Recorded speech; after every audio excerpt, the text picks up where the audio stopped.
and development across Africa through innovative training and research. Our mission: empowering leaders, policymakers, and professionals with the tools they need to create lasting change. With customized training, dynamic research programs, and study exchanges on leadership, management, and other critical development topics, ADSC offers a platform for exchanging cutting-edge ideas and global best practices. We provide comprehensive services in research and consultancy, capacity building and training, education programs, publishing, and knowledge sharing. Our esteemed faculty, composed of seasoned experts and researchers, ensures a learning experience that is insightful and practical. We specialize in policy development, implementation strategies, monitoring, and evaluation. At ADSC, learning is engaging and enjoyable. Our unique methodology includes talks, interactive exercises, games, video screenings, and lively seminar discussions, all in a comfortable and friendly environment. Ready to make an impact? For more information, email us at info@adstudycenter.com or call +234 912 439 2362. Visit us today at www.adstudycenter.com to explore our programs and upcoming events. Africa Development Studies Center, rethinking development for Africa. Hello Nigeria, hello Africa. Yeah, this is Sound Man. Keep watching SOUQ News. My name is Babalola from Excel LED. Keep watching SOUQ News. My name is Shepherd Michael Adewale Onofuye. I enjoy you all to always watch SOUQ News TV. Hi, I'm Tom Bogaballs, and please keep watching SOUQ News. Wale Seriki, SLG Lagos Island East, SOUQ News. Keep out watching them and keep a lookout for them. They're up and coming, and we're proudly to be affiliated with them. You alone where they make me go crazy. This your love in the cool of my brain. You're my medicine, I need you all day. Yo, it's Blackface Nigeria and you're watching SOUQ News TV. Keep it locked on this dial, don't change it. You know what I say? Blackface Nigeria, love no bad.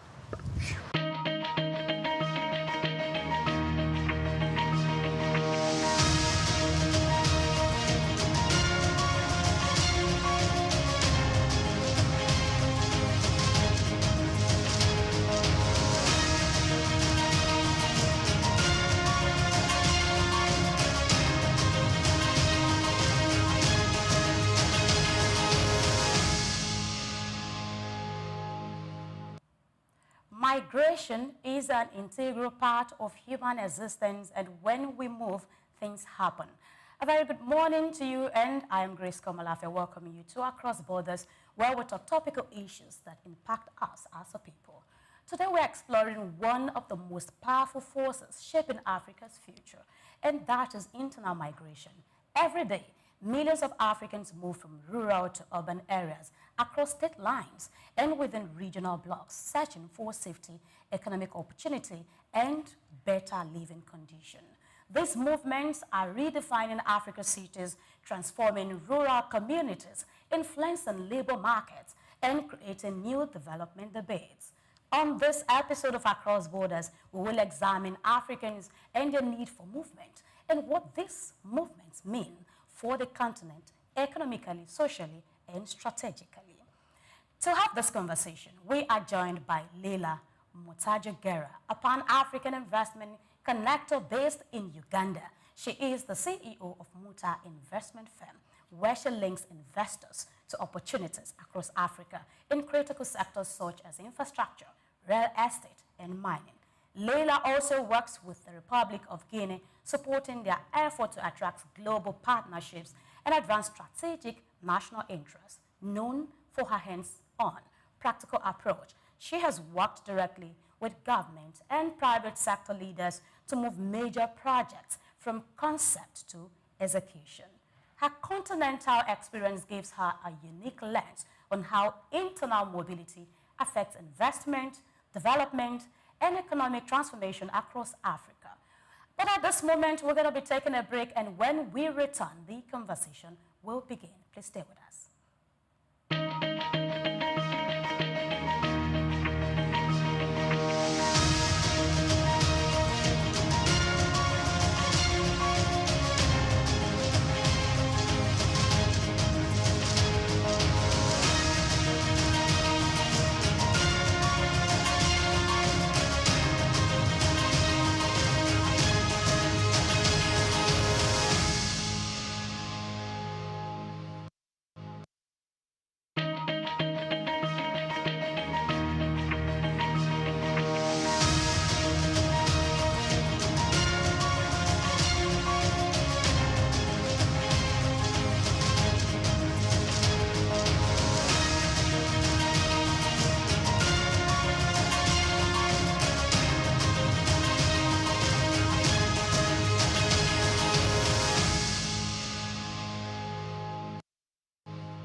This is Across Borders, and I am Grace Komolafe. Before we went on that break, I told you about our guest, Leila Mutajagera, a Pan-African investment connector, who is the CEO of Muta Investment Firm, and she is already on standby. Good morning, Leila. Yes, good morning. How are you? Fine, thank you. It's a pleasure having you join us from Uganda this morning. How are you doing? I'm well, thank you, Grace. It has been a minute. Yes, and I want to say, thank you for making yourself available. I think this is about the second time you are, we are having you on SOUQ News TV this year, right? Yeah, it's my second time, you're right. That's great, thank you so much. All right, let's get into it. Our topic for today is internal migration in Africa, economic driver or social development gaps. So now in setting the context, I want to ask, what in your own view are the biggest drivers of internal migration? Please talk to us.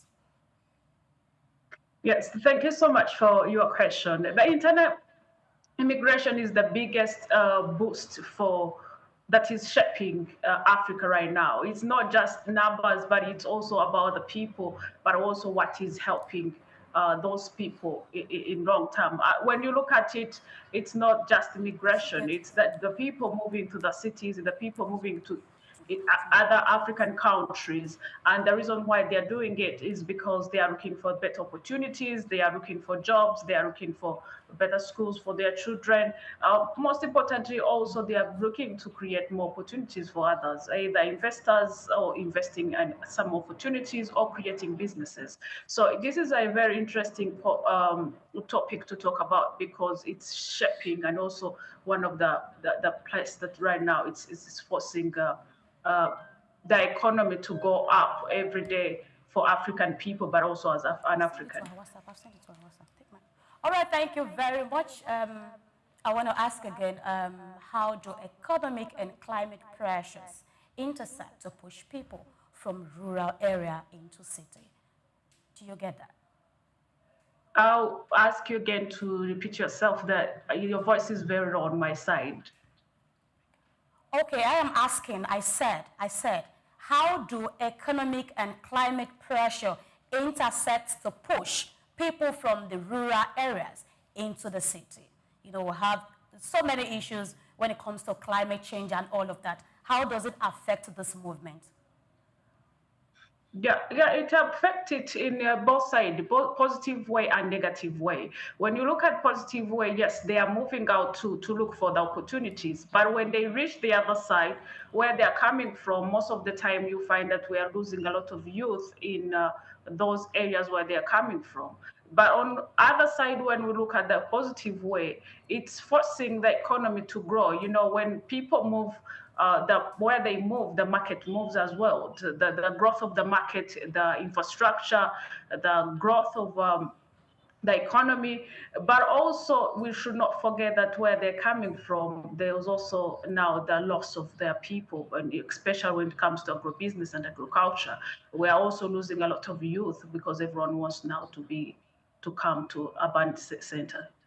Great, great. So talking about urban center, I like the fact that you just mentioned urban center. And I want to ask, Africa's urban center are expanding rapidly, so, and I want to ask that what are the economic opportunities, cities offer that rural areas are failing to provide? Yeah, that's a very good question. When you look at it, when look at the city and also a lot of countries right now, I've also decided even to add more cities. When you look at Rwanda has added a city called Innovation City. When you look at Kenya, they have added a city called Tattoo City. And the reason why is because those cities are building and also creating opportunities uh, for everyone, or for schools, for infrastructure, as I mentioned, but also mostly for housing. And it's both sides for investors and also the business people who are doing business in those cities. They are creating opportunity for people, but most importantly, also they are benefiting because of those businesses. But also for people who are coming in, you always find better schools, better education in the urban center. We always find good housing, but also better opportunities and better jobs that are paying well. And also, when you look at it in general, it's opportunity for everyone. And because most of urban center are built to grow the economy, you find everything, and it's easy for you as a person who is living there, that you can easily access the school, can easily access the clean loads or the loads. So it's opportunity for everyone in both sides in business, but also for people who lives there. Okay, so quickly, I want to add, because you talked about adding more states. Uganda has actually done that, and probably some other countries are doing that. I'm asking, from my own point of view, do you think adding more states will be a good development, rather than concentrated on the states, the cities? I meant to say, the cities you already have, put enough of development, make sure they are well equipped, infrastructure based, you have things done, rather than adding more cities. Because you will agree with me that there are some countries that are still struggling, that are still trying to, be there, ensure that things are put in place. Do you think adding more states or cities is the way to go, is part of development, and that you think is needed? So statistically, when you look at it, I'll just give you numbers on that side. It looks like around 2050, a half of the population will be living in urban center.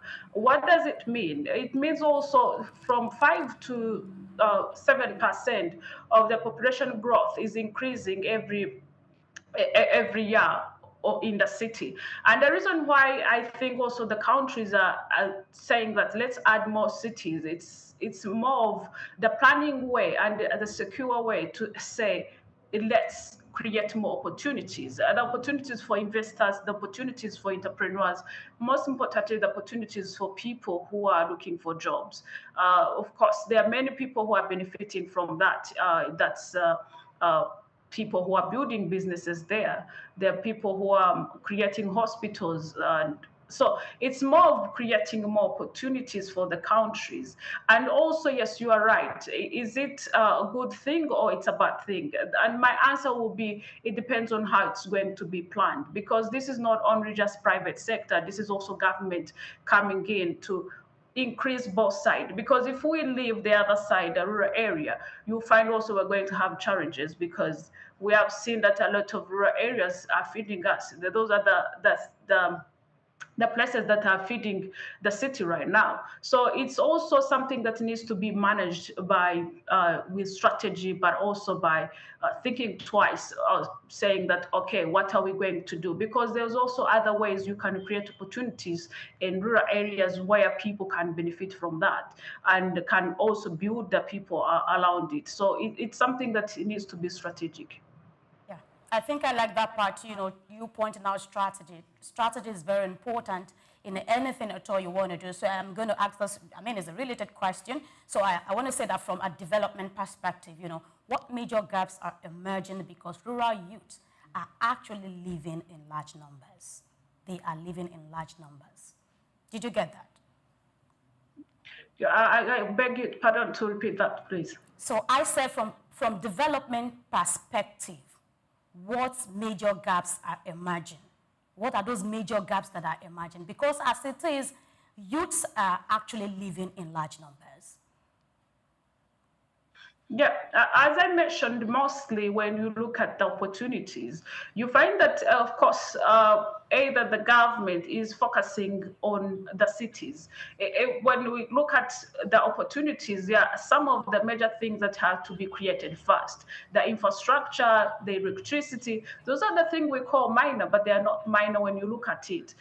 So you find that the youth are coming in to find better opportunity and maybe safe space to see how best they can grow themselves. But I do believe that if the government also think about how they can create opportunities so that people can stay there, the youth can stay there, and create their own home areas. So I would also say that as much as the youth right now is focusing on going the city, you find that the rural area is losing talent, and that talent is what needed to be to create that rural area to become itself as a city or the next city, or to become the next thing on agriculture or agribusiness. So I do believe, as I mentioned also, finding the training that train people, but also government adding those things that are necessary, good infrastructure,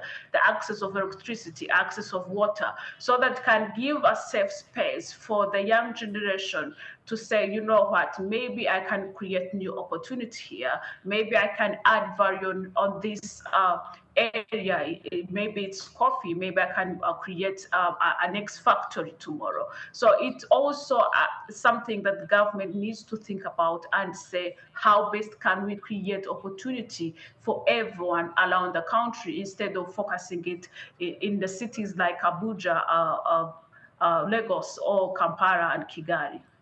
Oh, thank you so much. I like that part, because while you were addressing this topic in my head, I was already thinking, so should it be just the cities that should be developed? So is it important, is it necessary that the youth from the rural area should be moving out from their areas to the cities? Can't the rural areas itself be developed? I mean, I think that's the area you have just addressed anyway. So we want to move to the next phase, and I want to talk about the interstate and regional mobility. How significant is interstate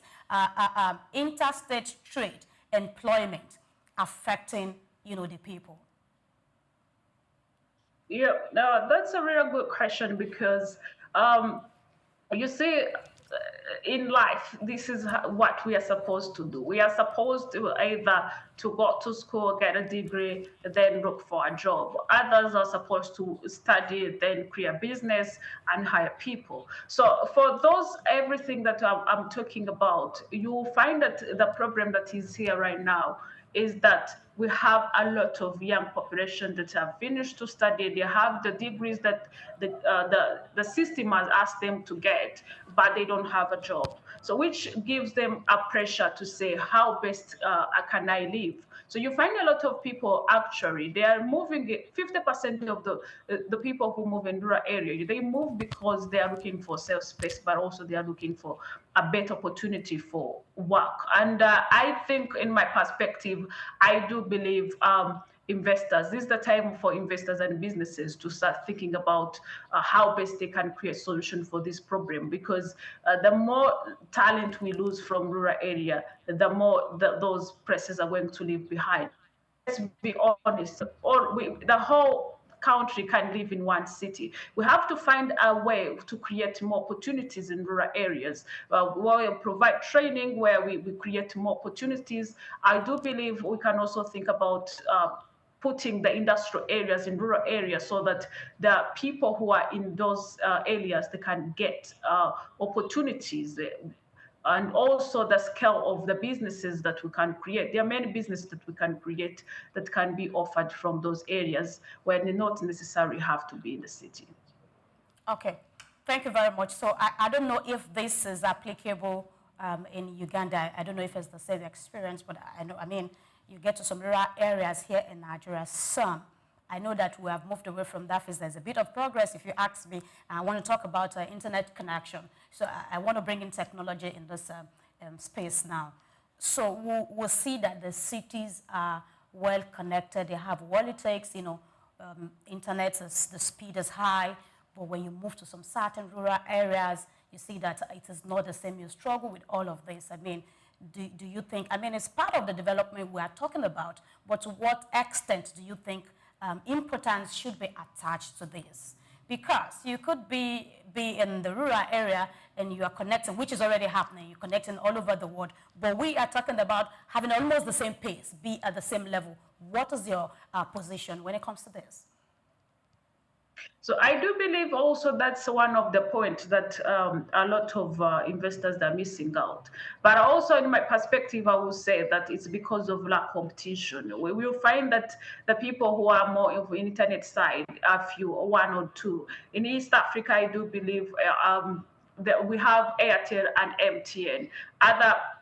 Those are the competitors that we have right now. And you find that mostly they are going to focus on the city based on things that they call the research. That those are where many people can access the internet, but mostly they are looking for they're doing the research on money perspective, where they say these are the only people who can afford it. I do believe by adding more competition, but also people to go outside there and say, you know what, I'm going to make more affordable internet access to everyone, and that will also force other competition which have been in the line of this business to also think about, you know what, we are not alone, other people are coming to compete with us, we have to do something. So I do believe it's more of investment opportunities for someone who is listening. We have a lot of, not only in Nigeria, even in Africa, you find that a lot of rural areas, they are lacking a lot of internet, there's no electricity, there's no water, which is affecting people to say, this is not a safe space for me to stay in. So I do believe also that's also a gap for investors to come in and create more competition. That will also help. All right, thank you very much, Leila. And I think I still want to talk about this aspect a bit, and I will be looking at this area. You know, let's talk about the things you find in this rural area. For example, the agricultural produce. You know, you see that most of the things that have been moved from the rural areas, I mean, that they move to the cities are from the rural areas. You talk about the fruits that we eat, you know, rice, and all of them put together. They bring them from this area. Is that a pattern that should keep going ahead, that should be a normal thing? Of course, it's a norm. It's a norm at the moment, if you look at it, that things are being moved from rural to city.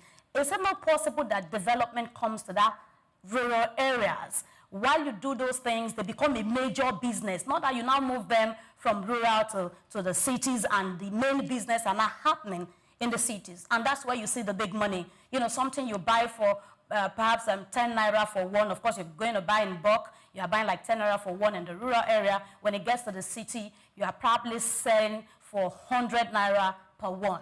Can those rural areas be a major, business environment as well?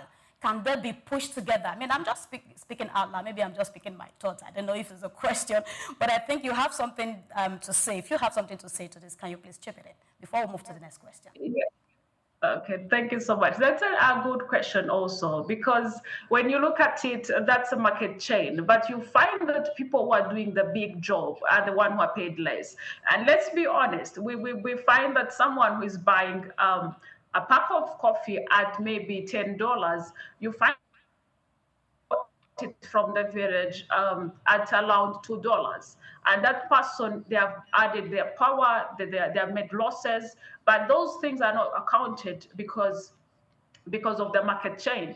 But if you ask me what's the best way to solve that, I will immediately tell you it's one, to make sure we don't supply raw materials. If everything can be done in the village, that's what I mentioned, those industries should be in those rural areas where everything is coming from the farmer to the industrial area where that farmer is, so that they can at least benefit, not only benefit from their labor, but also they benefit from their children working from those industrial areas. So I do believe when we focus also on creating opportunities there, one of the things that like coffee, like cocoa, those things which are already going in and outside the market, we can really try to make sure those things can be supplied uh, as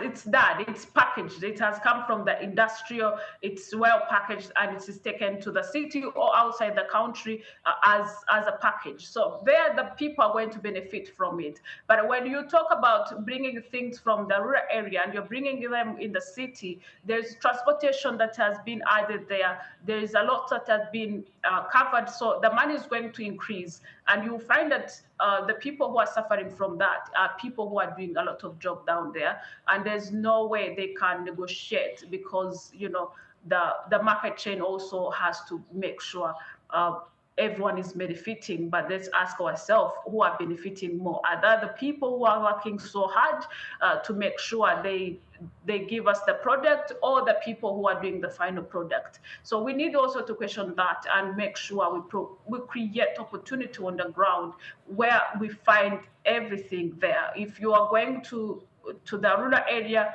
and you're going to buy a coffee, let's bring a packed coffee and you buy it from there. That's it. Okay, thank you very much. I think I like that position. That's very okay. So we'll move to the next question. I want to ask you, in your work across East and West Africa, how do regional blocs like the EAC or ECOWAS influence internal mobility? So it's a big thing, because when you look at it, when I speak from East Africa, you find over 300 million USD has been made in around East Africa in the exchange of goods, in the exchange of skills, because people move one country to another. But most importantly, it has also helped the markets. People are benefiting from it, because we're not now speaking as one entity. We are speaking as 7 countries that are in East Africa. So for businesses and entrepreneurs, it has been a much easier opportunity for them, because they have a huge market. And it's the same as West Africa, where we find that it's now easier to go from Nigeria to Ghana. It's easier now to go from Nigeria to Senegal. All those are the opportunities are created for entrepreneurs, but also the people who live in, they easily access other market goods. So it's no longer an issue that one country doesn't have a soil to create maybe rice. We will get the rice from Tanzania to Rwanda. We'll get the rice from Uganda to Tanzania. So it's a good opportunity for the market and also for the growth of the economy of Africa. Okay, so thank you. I think we're still looking at the same area at this point. So I want to speak to economic impact and investment lens. As an investment connector, how does internal migration shape investor interest in infrastructure, in housing, or urban development? So as an investor, that's a very good question, because the cities, it's grown by the people. It's not just the building and all that. So when we see a lot of people coming from one country to another or one city to another, that's a very good now opportunity for businesses, because now if there's a hospital needed, it's going to be opportunity. If the numbers are increasing, means the housing rent is going to also to increase, but also the building and development of those houses is going to also to increase. The opportunities and the services are also going to increase. So mostly it's a good opportunity for investors and also for the countries, because as you know that the problems are going to always be solved by entrepreneurs. So meaning where we see the gap, we find a lot of investors and entrepreneurs coming together and say, there's a gap here, there's a gap on housing, let's develop housing. So the real estate is increasing. That's why we see every time over 10% of increase every year on real estate market. So those numbers are always going to be there because of the opportunities of those people coming from rural areas and also other countries. And also we benefit as a country for more skills. We have more skills, people coming to the city and also solving more problems. We have we benefit from strong people coming together again and say, let's create more opportunities for other people to come in and also work together. And those are the business that have been created. So I do believe it's also a good opportunity for the cities, and that's why we have, as I mentioned, a lot of countries are also adding more cities because they have seen the opportunity that comes with that. All right, thank you very much.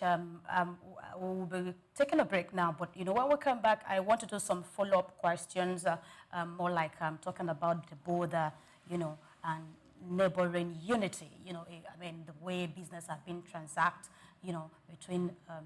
between neighboring cities and all of that. But at the moment, we need to go on a break. We're still talking about internal migration in Africa, which is very important. We are looking at the challenges, we are looking at the opportunities, we are looking at the driver, the economic driver, or perhaps probably the infrastructural gaps that are available. Let's take a break, and when we come back, Leila will still be talking to us. Please stay with us.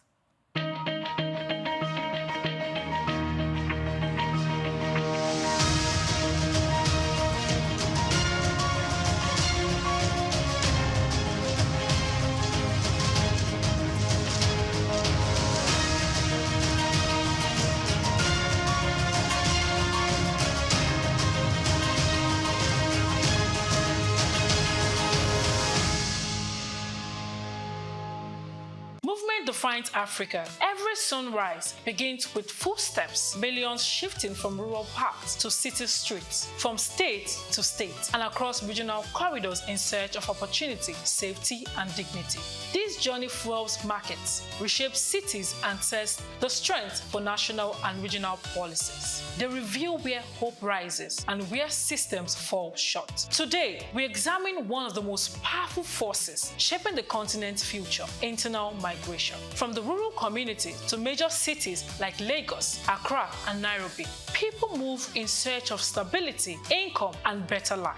This mobility drives innovation and trade, but also stretches housing, transport, and public services. While some states grow rapidly with new arrivals, others lose their most active youth, deepening regional inequalities. Across corridors such as ECOWAS and the East African Community, traders, workers, and professionals keep commerce alive, often navigating harassment, policy gaps, and rising xenophobia. Migration strengthens markets and redistributes skills, yet it exposes the cracks when infrastructure and governance cannot keep pace. Untimely migration is not just movement, it is motivation, survival, hope, and ambition. It is quite force withdrawing Africans' economic map, whether it becomes a bridge to shared prosperity or a mirror reflecting deeper inequality, depends on decisions government and communities make today. I am Alice Patrick, and this is Across Borders.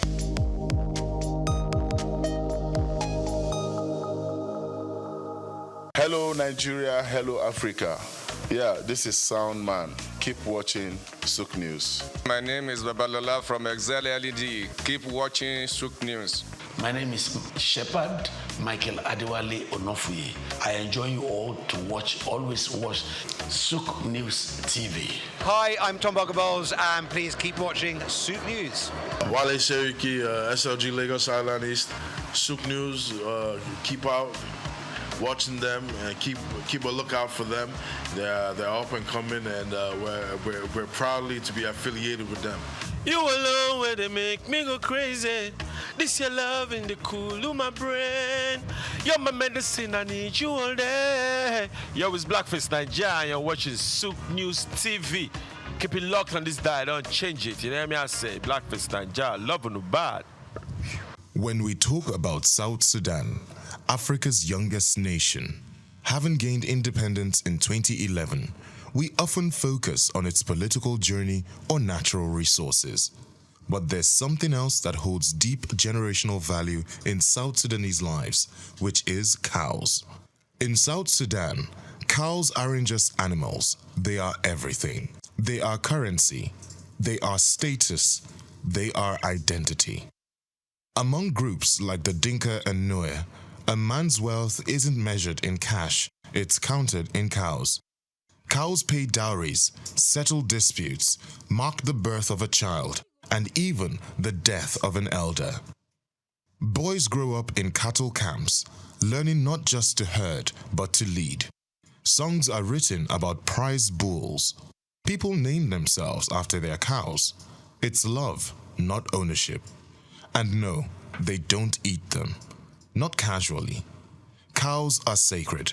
They are milked, admired, and even mourned.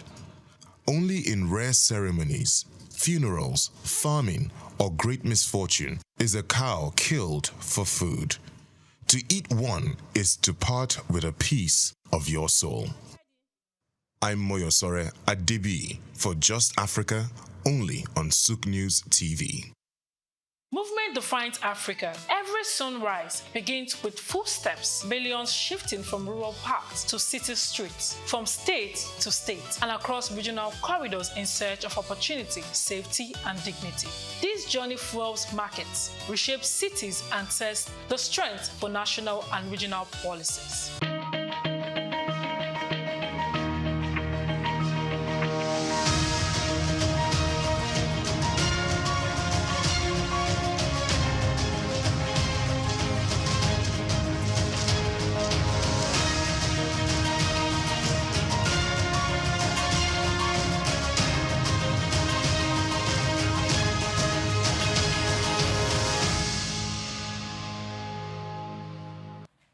Thank you very much for always staying with us. And I want to say welcome back. This is our Cross Borders. We are looking at internal migration in Africa. We're looking at it either it is as economic driver or it is social development gap, as a social development gap. And of course, we have Leila who have been taking us through this conversation. Before we went on that break, I think I mentioned that I want us to talk about the ease of doing business within, around city to city, the ease of doing business. Because this is your area, you work within Africa, you connect, investors and all of that together.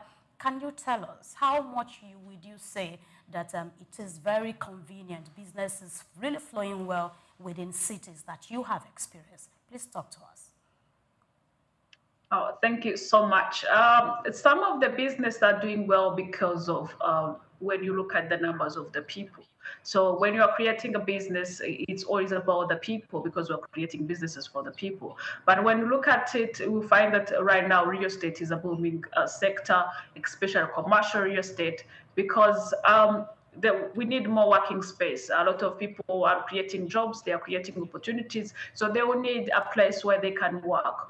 We are also looking at middle class area commercial real estate, where we find that a lot of African people are majorly middle class areas, are middle class people. So the affordability of the housing, when you compare to high class and middle class, you find a lot of middle class. It's also a good opportunity in real estate.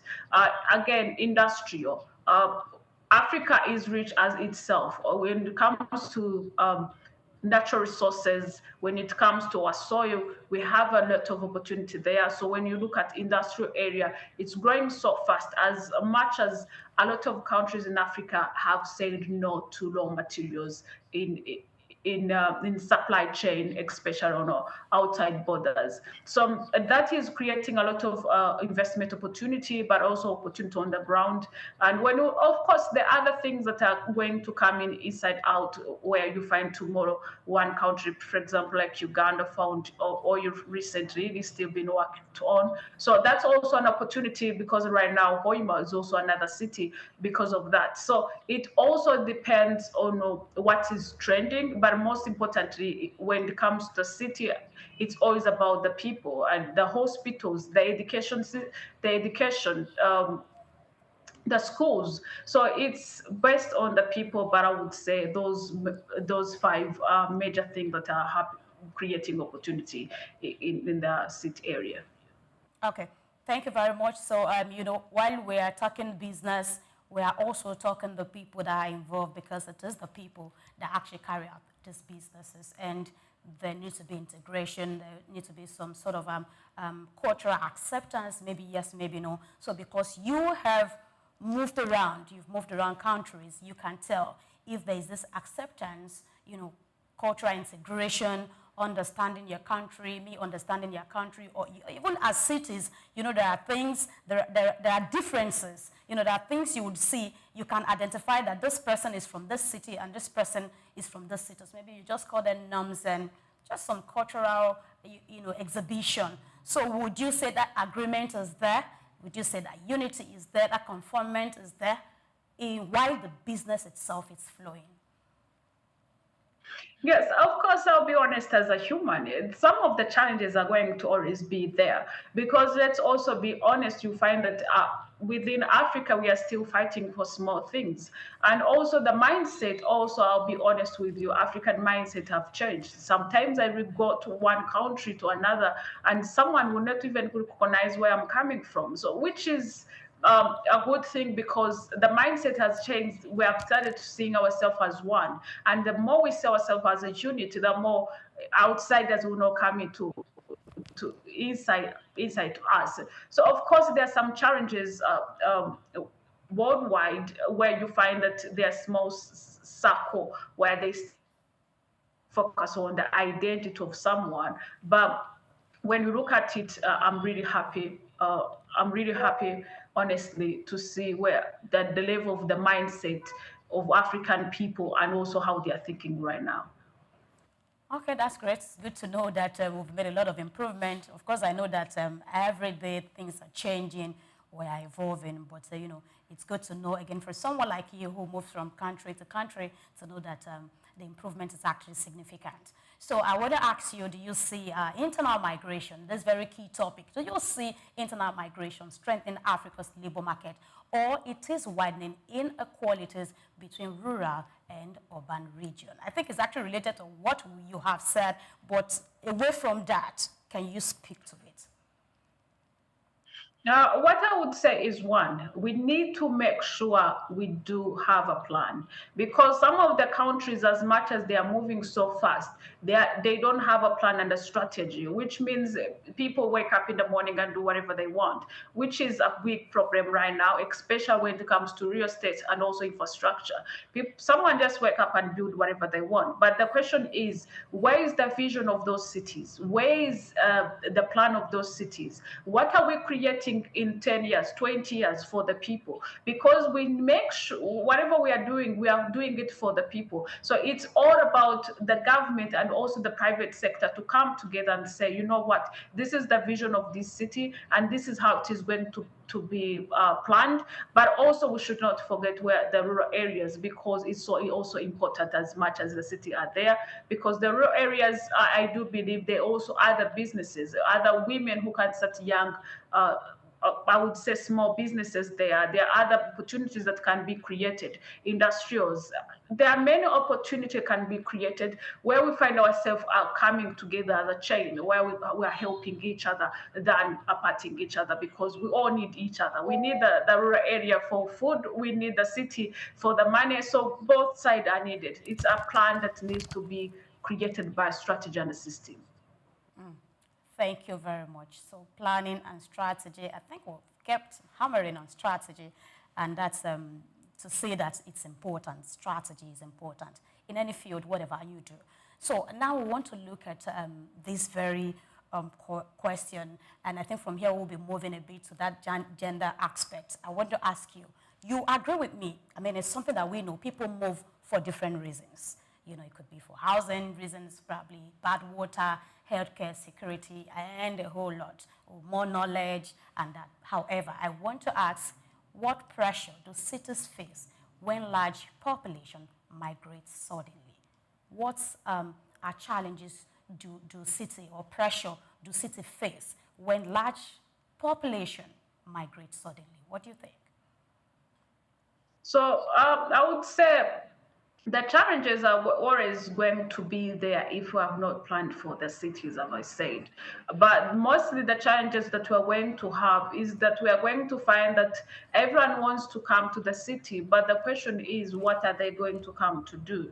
And most of the time, if we have a lot of unemployed people living in the city, now that's when you are going to find, okay, now I can't find a job. Let me create my own job. Let me start stealing. Let me do things that are not appropriate. So I feel like the growth of the city, there is no problem. But if we don't plan perfectly, where we make sure that everyone who is either in an urban center or in the city are feeling safe enough to stay there, that will be a problem. I do believe that it has to be a as I mentioned, a system where we find that we are creating a city for the people, but also we are advancing those cities. I also mentioned about other countries who are creating cities. It's a trend right now in African country, and what the reason why they are doing it is also to prevent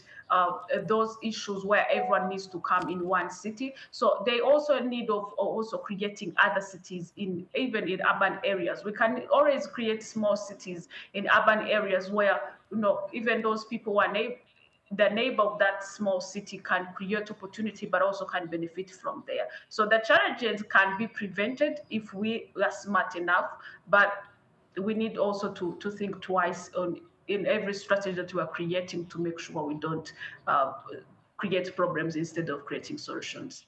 I think that's also very key. So, I mean, you're simply saying that if we're not careful, you might think you are actually putting up the right strategy, and at the end of the day, it could end up being a very wrong strategy. So that's quite insightful. So, we've talked about youth earlier. You talked about creating opportunities for the youth and all of that. So we also want to talk about the women now, because me as a person, if you ask me, most times when you go out, I get to see women, in that area. You get to see women. You go to the market and all of that. You see more of women than men. That's what I'm saying. And some people also believe that this is how it works. But now let's have you speak to it. So what is your position, about the share of women in internal migration flow currently? Are we witnessing what scholars call a feminization of internal migration? So I would start thanking women right now in Africa, because every day they're amazing me. The mindset have changed from saying that I can depend everything to a man, which is, there's nothing wrong with that, but I do believe in unity. But I also believe that women will have much we can provide. And I've seen much women saying, you know what, this is what we are going to create. I've seen a lot of women creating opportunities either in the city or urban area. I've seen women starting a small business. I've seen those businesses growing, and I've seen them now becoming a huge opportunity for many people. As it's me and you right now, where we're talking right now, this is also opportunity to also change the mindset and for the women. And I do believe if they are looking at this, they shouldn't fear, because women have managed to move up and down, and I'm seeing that women are really creating massive opportunity in Africa, and they're the mother of Africa. So there's a lot to do as women, but most importantly, when it comes to immigration, they are moving and they are creating opportunities for their children. They are moving to look for better schools for their children.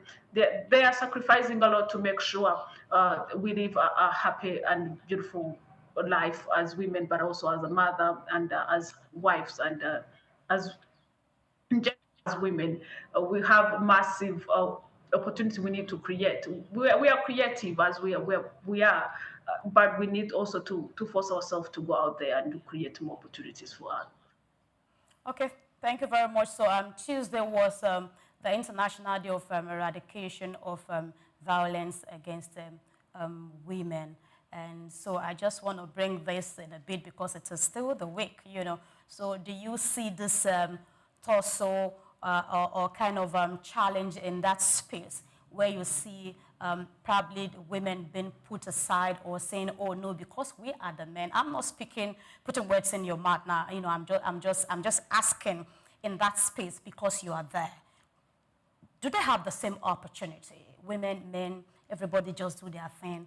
Or the way we see it in some areas, where even in some homes where men would say, oh, I am the head of the house, you know, and all of that. We see the same replicated in this business environment. Yeah. I would say it depends on the country. As much as I've moved some of the countries in Africa, some of the countries, it's still a challenge, which is bad and it's a shame because you find that women are still taken as people who stay home and do the home things. And you find also other countries, especially I would say in Rwanda, in also Nigeria, you will find that those countries have managed to create opportunities for both women and men. They don't really say it's a woman. We have seen that a lot of in East Africa, when you look at Uganda and Rwanda, a half or more than parliamentary seats right now are women who are sitting in parliament. We have seen that women are becoming ministers. Mostly, we have seen that women are becoming president. I would say Namibia, we can talk about Tanzania here. And all those are women who are doing amazing things. So some of the country, they have managed to create opportunities for women without saying you are a woman, but others are still struggling, which is making those women feel uncomfortable, feel unsafe, but also feel, of course, depression and anxiety when you feel you are not enough, or when someone is telling every day you are not enough. Those issues, mental issues comes in. But I do believe we'll get there, but we need to put a lot of work in changing the mindset of women to understand that women are built for more than we can imagine. All right, thank you. So let me quickly move to this. So there is a school of thought that many women who migrate internally end up in the informal market, such as, you know, domestic help, market trade, street vending, informal transport, you know, rather than formal employment. You know, I mentioned earlier that I see women move around, you know, in the marketplace and all of that. What's your own position? That's, I mean, I see, I don't know if that's just what I see. Just, I mean, that's one opinion, which I don't even have here. I don't even have an opinion here. So I'm just asking you as an expert and someone who have moved around, what's your own position about this? Yeah, it's true that a lot of women, I feel also this is also an issue of a mindset of a women that we have and also we need to change. You find a lot of women when they're speaking to themselves, they think they deserve less. So as much as there's nothing wrong to be a household, but there's something good to be a CEO. There's something good to be sitting on another chair that is bigger. So it's also that, in my perspective, start with us where we look at ourselves and say, we need more, we deserve more. So some of the challenges, as you mentioned, yes, you find a lot of women doing housework. You find the women, a lot of women in the market, small markets on the ground. But what I've seen, but also is now the generation. The generation is changing. The first generation, of course, those are our mothers who have been working so hard to make sure they can put the food on the table. They had to do everything they can. Some of them, they didn't go to school. Others, they went to school, but they stopped in the middle. So the generation are changing. Now another generation which is coming, they understand themselves, they understand they deserve more. They also have changed the mindset to say that I can create more for me, but for other people. So I'm also appreciate women who are starting businesses, who are creating opportunities for others. But also, it's not about also changing a business, or sorry, to start a business. It's also another way form of telling someone you can do more. Look at me, I tried as a woman. You can also do more if you trust yourself and also believe in yourself. I also need women to create more trainings, the gathering of events that makes us gather together so we can speak to ourselves, each other, to see what's working, what's not working, how best can we increase more women in the field work, in creating new businesses, new opportunities, entering in the government and sitting on the chairs of ministers. But so far, I would say I'm happy of how we are growing. I will not complain, but I also say that women, we need to change our mindset to understand that we believe more than we can imagine, and we need to move our fears and start going there and compete. There's nothing wrong to compete. There is always opportunity when you compete with others. Thank you very much. I think I like that submission. You know, again, you know, a lot of people would say there are challenges, there are barriers. So I want to ask, do you see things like documentation, social norms, safety concerns as structural or systemic barrier when it comes to migration? And again, is one gender more affected than the other? Yeah. Yes. I will ask you again to repeat that question. I didn't get it very well. I should repeat the question, right? Yes, please. Okay, so I'm actually saying that do you see things like documentation, social norms, safety concerns as structural or systemic barriers when it comes to migration? And is one gender more affected than the other? Is it clear now? Yeah, yes, I've heard you. Of course, naturally you find that men are risk takers. So that is in their nature. They wake up in the morning and they make a decision. They say, let me go to another country to find opportunities. Of course, when you look at socially and also economically, we both genders are needed. Either women or men are needed to increase. The increase of businesses, the opportunities are needed there. It doesn't matter which gender right now. But what I would say is that you find a lot of men are more active. I would say that they will take risk and move to one country to another, or they will move one rural area to the city. They are also moving, trying to create more opportunities for themselves and for the whole economy and the market. So for me, I would say, as a woman, I would say let us also compete. As I mentioned, there's nothing wrong to compete. We need to go there, outside there. There are many opportunities. There are many problems in Africa that need solutions. I am a believer that everything that we create has to find a problem, then we create a solution there. As we mentioned, a lot of areas where we need a lot of solutions in rural area. We can also start from there. We can start by building a small business. We can start by creating small factory for maize. We can start creating small things that can make people stay there. But most importantly, I also advise governments and our people who are leading us to make sure they think twice in whatever they are doing, because also we need youth and strong generation to stay in the rural areas, because the rural areas is feeding the city, is also feeding other cities outside Africa. All right, thank you very much. We are short of time. I thought we would be able to do about 3 or 4 more questions, but I just wanted to wrap it up. You know, you've talked about policies, directly or indirectly, what government should do. You know, you have just mentioned that in a wrap. We just wanted to wrap it up. You know, tell us that shift at the moment in Uganda, be it business, be it economic-wise, be it development, infrastructure, and all of that. In few words, just tell us that major shift that is currently happening in Uganda as we wrap up. Yeah, thank you so much. I would say that the shift has happened not necessarily in Kampala or Uganda. The shift has happened in East Africa. A lot of East African countries are more united as more than before, but also there is a plan. I do believe that the plan is to build the better cities for people, but also creating opportunities for those people. And I think the system here that has the mindset of people has also managed to change. The traveling also helps. You know, when I move from here and go to Nigeria and see the speed, and I see how people are really working hard, I get jealous and come back here and say, you know what, I need to move forward with speed and also the passion, because I do believe also in East Africa, the competition between each country, and in a good way, by the way, it has also forced people to work hard.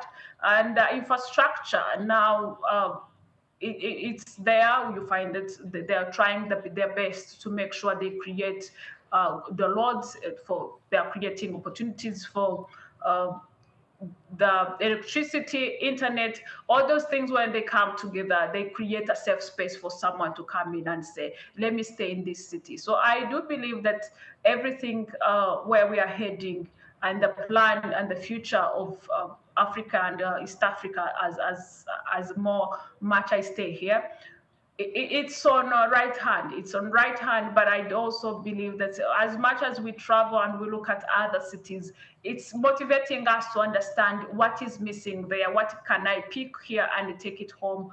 Those are also some of the things that we also need to watch out, but also to look at, and we say, you know what, let's create opportunities for ourselves. Let's come together as a unit, as Africa, and also let's create systems. There are things we still have as a barrier. You find the transportation just from here to Uganda is expensive than moving here to Europe. So those are also challenges that we're having, but also coming together as the government to say how best they can create transportation to be much cheaper and much easier. That also comes in for infrastructure. There are still gaps that are still there, but I also believe that as African, as an East African, also person who lives in Uganda, I believe that we are still there. We're getting there soon. Thank you. Thank you so much, Leila Mutsajegera, for your time and your insights on the topic international migration in Africa, economic driver or social development gap. I want to say a very big thank you. I want to say a very big thank you, honestly, for your time. And we'll be inviting you some other time. I'm sure you make yourself available again. Thank you so much, Grace. I'm always here anytime you need me. All right, thank you. So indeed, you know, internal migration will continue to shape Africa's economic, social, and political landscape. And understanding these patterns will give policymakers, investors, and communities the clarity needed to manage urbanization, protect vulnerable population, and drive inclusive development. And this is where we call it a wrap on Across Borders. I want to say thank you all for joining us, and do well to follow us via social media platforms at SOUQ News TV, and subscribe to all our channels, including Across Borders on YouTube. Until next time, my name is Grace Komolafe. Do have a great day.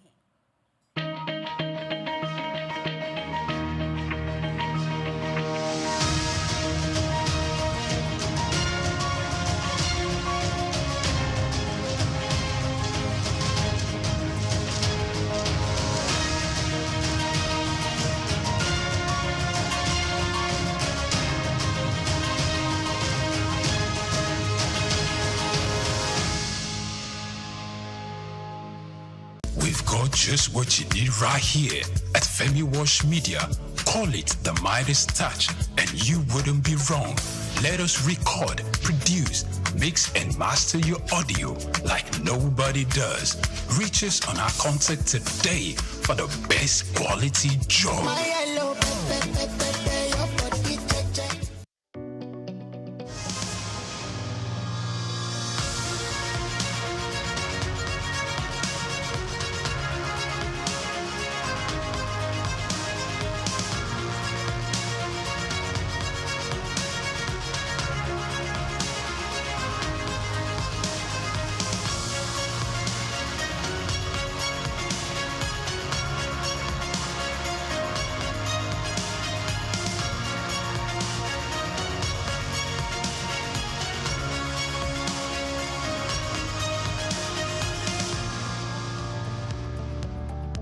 Hello and welcome to the maiden edition of Queen's Court, where we discuss the role of women in leadership and nation building. I'm Juliet Biniti, Reverend Juliet. In recent times, more women have stepped into leadership roles, demonstrating empowering role of education, technology, and access to information. These women leaders have not only achieved remarkable success in their fields, but also played pivotal role in promoting gender equality and education reforms. Today, we will be looking at the role of women in leadership and the unseen barriers. But before we set the ball rolling, let's go on a quick break, and we'll be right back to introduce our guests.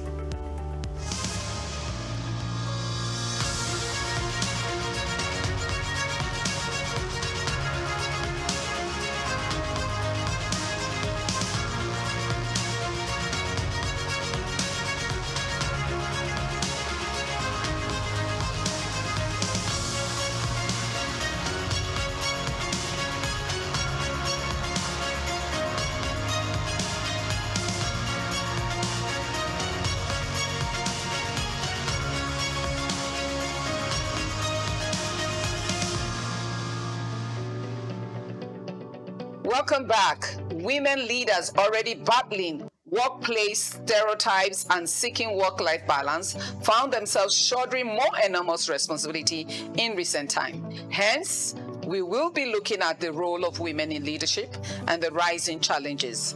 Joining me for this discussion is my sis, a big sis, but in this court, we will call you Lady.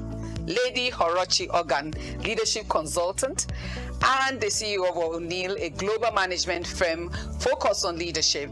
At my immediate right, welcome, Lady Horochi. Thank you to the very Queen's much. Court. Thank you. Lady version. Thank you. A pleasure Thank having you here. I'm glad. And of course, another big sis of mine, a wonderful, incredible woman leader, Lady Adeola Aziz.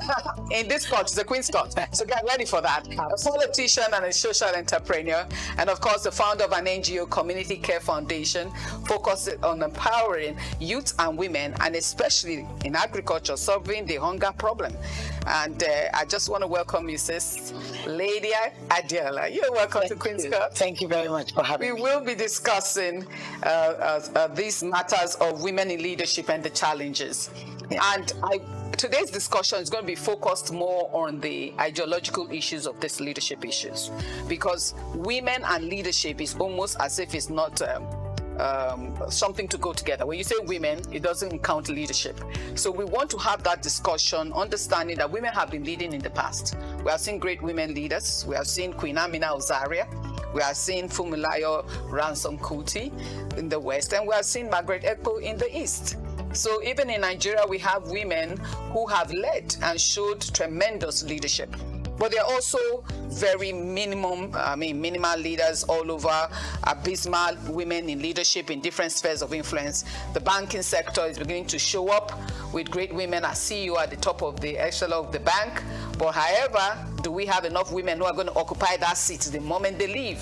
So this discussion is very important, especially to a new generation of women rising, with the issues of women leading both at home and at the city gate.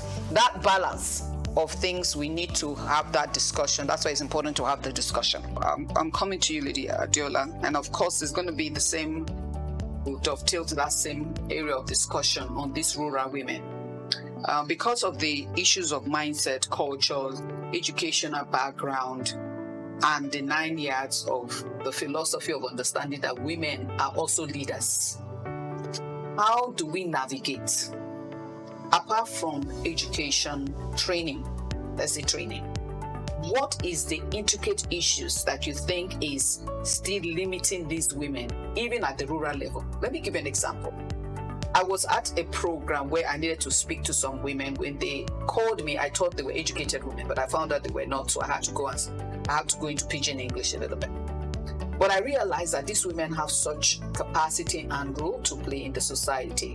And they were complaining at the issues of the genital mutilation, the issue of the girl-child marriage. It was within the middle belt of Nigeria. And I was telling them, but you are a leader, you are women leaders. And they were like, no, what are you talking about? That's is the chief, is that this.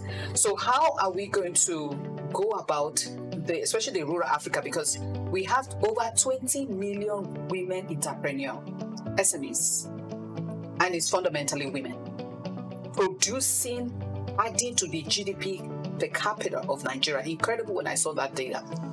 And yet we say we are not leading.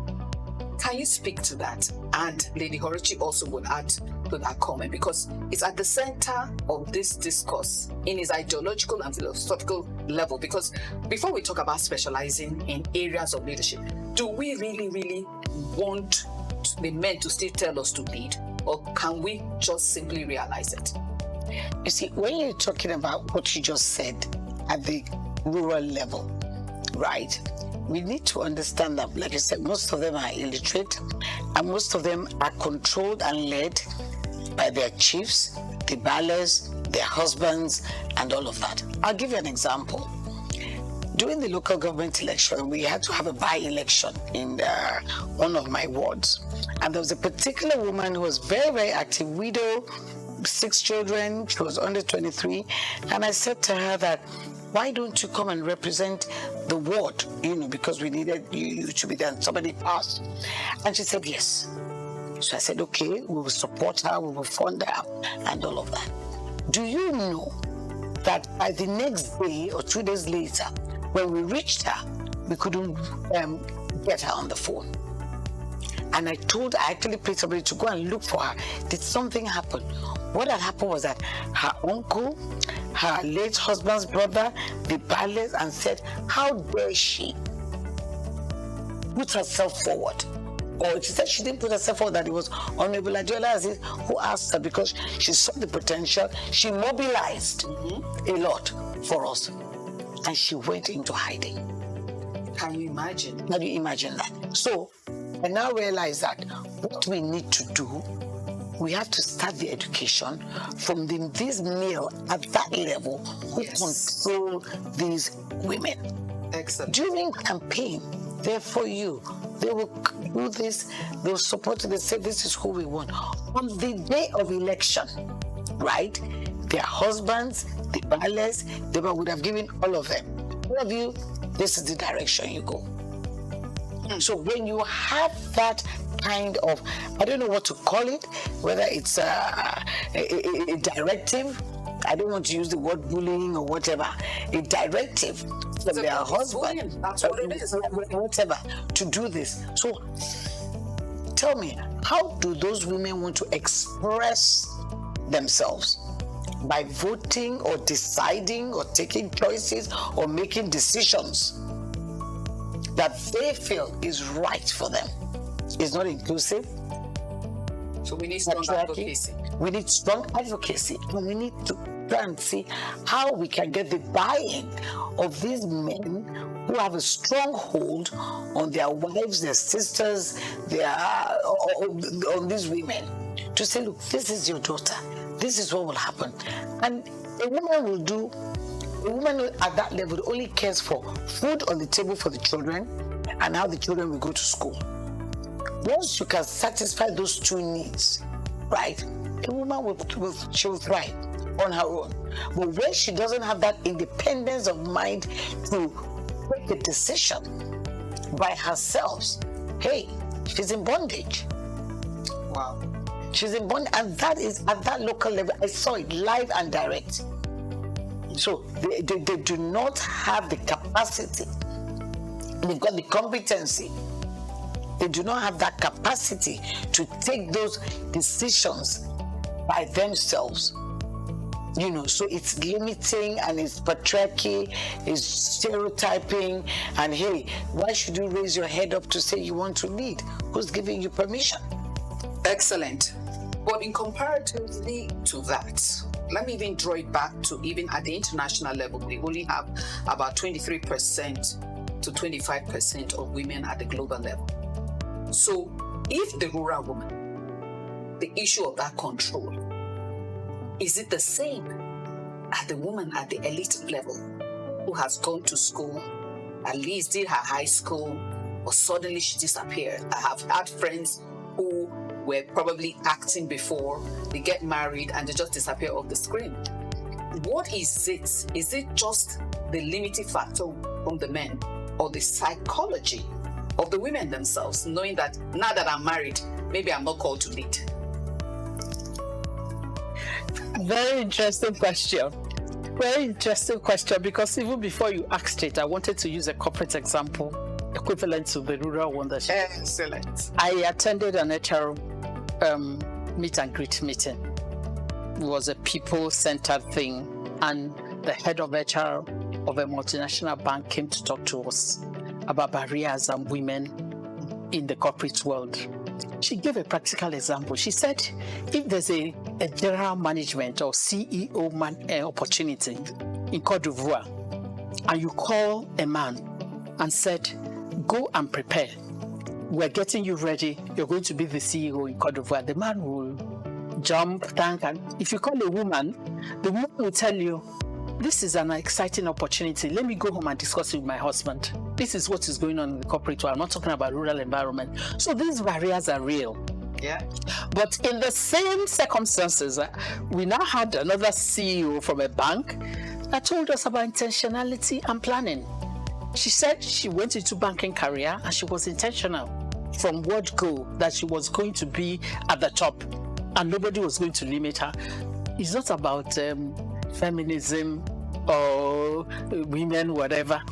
She just had a relationship with her husband that helped her husband understand her and help her husband push her career. So she had a baby at the point they made her a chief executive officer for a bank in Ivory Coast or somewhere. She just, then there was not even GSM. She just planned, had 2 stable nannies, had a way of reaching out to them, on a mini basis when she's doing her work. And she was able to do the assignment. She was able to take the position and enhance her career in the bank. At the point she was talking now, she was now CEO in Nigeria. So these barriers are real. And because I'm an SME person, when you mentioned SME, my body was shaking. I can imagine, yes.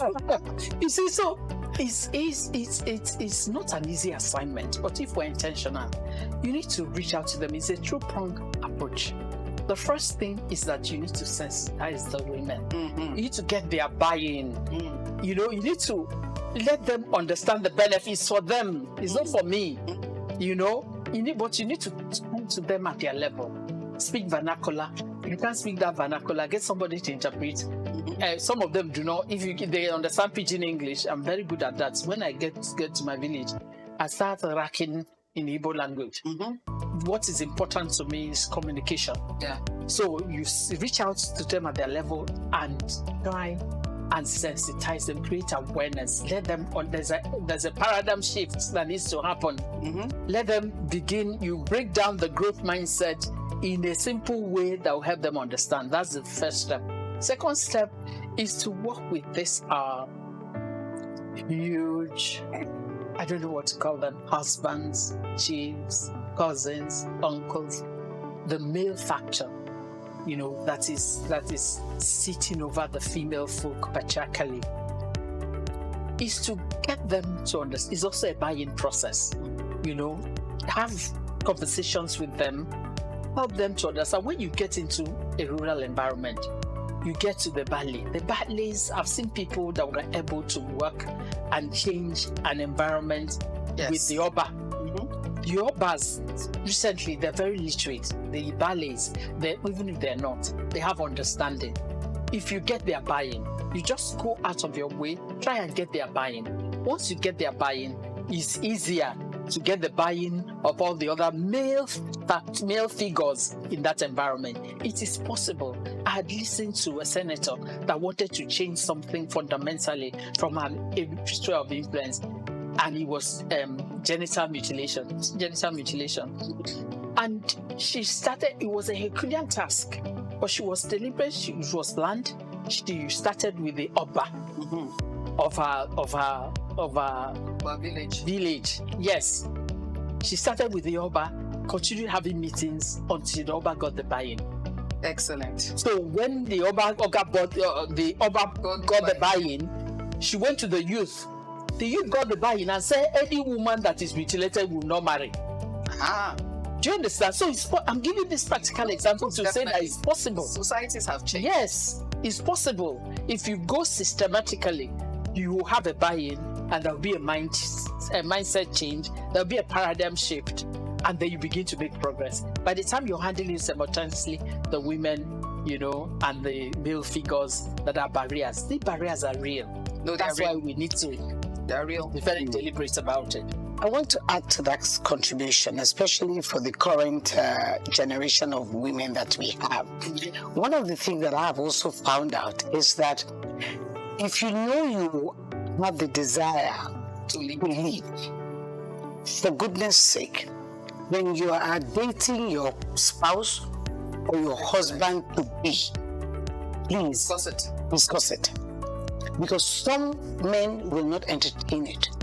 So you will not get in and say, when I marry, I will change his mind. No, it's too because if it doesn't happen at that stage, you don't express your desire to him, and he doesn't support it at the beginning, it's not going to work. That's the story. I can get up today, I'm going tomorrow. Right. So getting the buy-in at an early stage once you know leadership is in your mind, it's extremely important. So that you know where you're going to. Because if they don't support you, no, it's a problem. It's a challenge. And at the same time, getting married. Yes. At the same time, or you're single. Female politician again, if you go out there and you don't see your husband beside you once or twice, it's like, what is she? Is she here? You know the negativity that goes with it. I remember when I was contesting, I had to tell my husband at the early stages of my campaign, please be beside me. And they all definitely they were endeared. Excellent. You know, so it's important that they get the buy-in of the husband before the violence and the obas and all of that. Can I add something? Before you add, just for us to begin to conclude something, because this is a proof of what you have said. Because the data shows that there was a organization that financial outperformed industry competitors have more women in leadership. That the more women are in leadership, the organization's competitiveness increases and improves. And I always tell men also, if your wife is a leader, is an improvement to your social capital, is an improvement to your financial capital. As we wind down this discussion that is a continuum, it continues, because it's a very broad discussion. And we now see the reason why the discussion should happen, because the women quotient in the leadership role, beside whether it's the husband or other men, is quite low. We still have them in all spheres of influence. We're having that challenge. So you can make your conclusive point of what will it take for us to increase the quotient as we wrap this up. Starting from her as she concludes her points, then also dovetail to that question. My last words as we conclude. Yes. I was going to say that when it comes to marriage, I'm not deviating. I think that conversation should happen whether you want to be a leader or not. Yes. You need to let, as a human, because you need to let your husband, get your husband consent from the beginning to support you to be the best versions of your life. That's it. You need to. That's your HR speaking. Yes. You need to get your husband to support you to be, you are his helpmeet. You're there to help him to be the best versions of his life, but it's a partnership. He should also make a commitment to help you to be the best versions of your life. Precisely. And so if you have that balance at the beginning, it's easier to manage things. It's easier to manage things, you know, when you're in the marriage. And to my last words, I keep coming back to, you know, plan and organize. You know, we need to be very strategic. Yes. We need to deal with the critical mass. We need to encourage benefits. We need to have a dialogue from the city. This is not just your outfit. Excellent. Science and environment. We want to as a team. That's what we're doing. This is not a talk show. Definitely. I'm a solution bearer. Here to solve problems. That's why I came on the program. Yes. So outside this program, as we progress, can we come together and put up a strategic plan on what we can execute? And I'm not talking about high level. Yes. Let's go back, because my family has a foundation. I understand how to run grassroots issues. Let's go back to the grassroots. Let's start doing something. Okay, thank you very much. Lady Adeola, as we conclude. Yes. There's been a lot of talk about the value. Yes. About the value that women bring to the table. Yes. If they are there. Okay. If they show up, if they're there. Promoting women leadership is simply social justice. Excellent. It is inclusivity. Excellent. It is diverse critical thinking. It brings prosperity to the table. Yes. To the nation, to the community, to the society. So why do you want to leave 50% of the gender that makes up the workforce, that makes up the SMEs, that makes up who we are in Nigeria. Why do you want to cut them out of the equation? Excellent. It's like having an aeroplane flying with one wing. It will never fly. So it will never fly. So the earlier we start to realize that women leadership is a must, it's a task that we must face, embrace, be intentional, and ensure that anything that comes in our way, for those of us who are there, we advocate, lead. And what's the other word again? When you lobby, the men, that please, this is for your wives, your daughters, your sisters. Social justice is key. Thank you very much. Equity and equality is paramount. Thank you very much. We must all remember that leadership is not masculine, it's human. And women's rights are indeed human rights. And every woman is called to lead, right from the home gate to the city gate. And once again, I want to appreciate Lady Orochi Ogan and Lady Adiola Aziz to Queen's Court, the maiden version.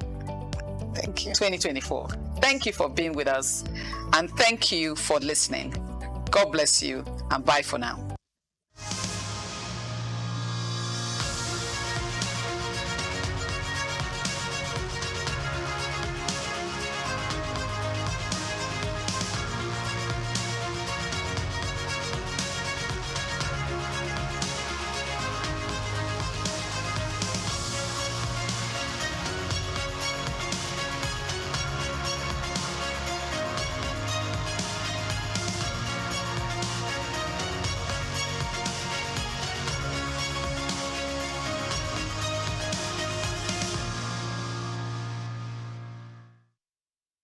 From Dubai to Lagos, Nigeria, and across the globe, SOUQ News TV is your #1 station focusing on business, economy, and development.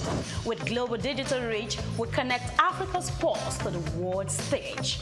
Welcome to SOUQ News Television, and here we go beyond the headlines. From breaking news, in-depth conversational programs, to market analysis and indices. From policies affecting growth to unique documentaries, from live event coverage to bespoke productions, we deliver content that connects you to the world.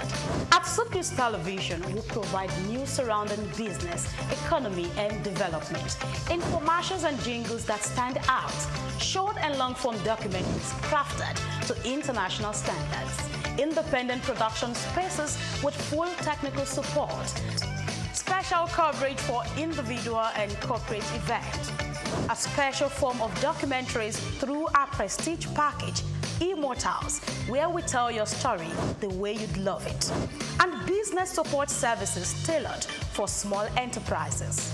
SOUQ News TV, powered by FemiWatch Limited, also home to the Isle 95.9 FM Lagos and Kasua 99.7 FM Kano, and Emirate News Television Abuja, together forming Africa's trusted media powerhouse. Storytelling, coverage, and connection that matters. SOUQ News TV, your home for business, economy, and development.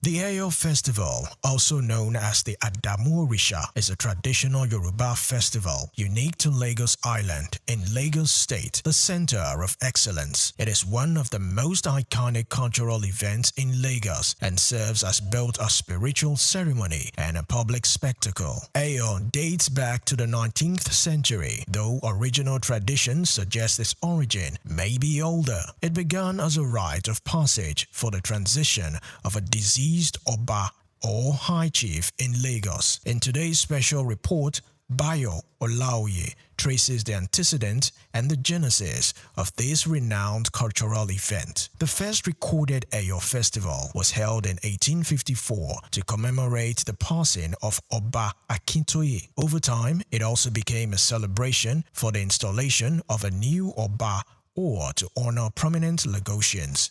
The Eyo festival is rooted in Yoruba religion and spiritual practices, specifically those of the Orisha cult. It is particularly associated with the Adamu Orisha, a deity representing ancestors and spiritual guardians. The Eyo festival is essentially a masquerade festival.